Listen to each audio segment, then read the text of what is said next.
Cruising down the street with a story or two. It's Car Chronicles, riding just for you. Car Chronicles, buckle up and join the ride.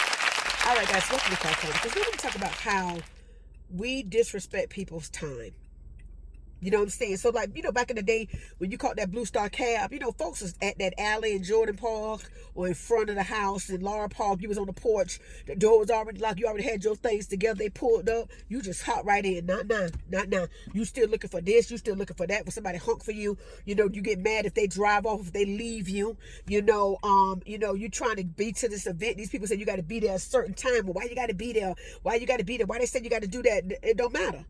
If I got to be there, them people tell me the event start at 10 and they say I need you there by 9 o'clock, I'm going to be there by 9 o'clock. If you're going to ride with me, you're going to be on time, or you're going to be have your buggy and carriage, a mule or something, your bicycle, your scooter, your roller skates. That's how you going to get there. And then we cop an attitude when people leave us. And we don't mind making people late for their jobs. We going to the same place, or you might be going in my vicinity, so I could drop you off and then go to work and stuff like that. You don't mind making me late, or we'll say stuff like it'll be all right, and then you think your little $10 can validate you making me late to my appointments or places I have to go or places I have to be, and then you'll make a person sit out there. You're gonna make me. I've done it before, but then there times I say I ain't doing that again, and then you have no remorse whatsoever.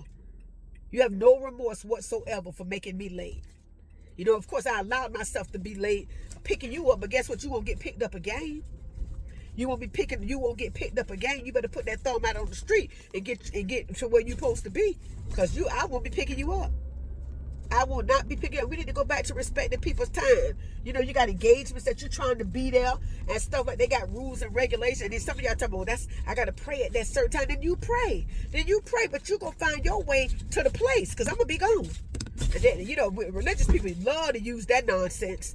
They love to use that. I know. I understand prayer without ceasing. I understand if God told you I want you to pray at this particular time, that He's going to provide somebody else to come get you, or He's going to provide another way when because God is not about confusion. That's another thing too.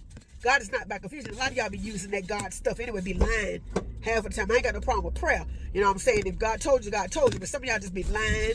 Just be lying to try to justify why you get to do stuff, and then you like to manipulate people. Some of y'all like to manipulate people and do things to hurt them. That's the same thing and stuff like that.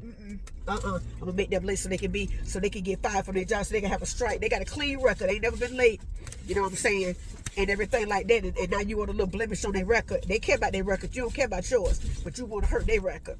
And they think it's all right. That ain't God, y'all. That ain't God. Be respectful of people's time. You understand? It's Car Chronicles. I'm out of here.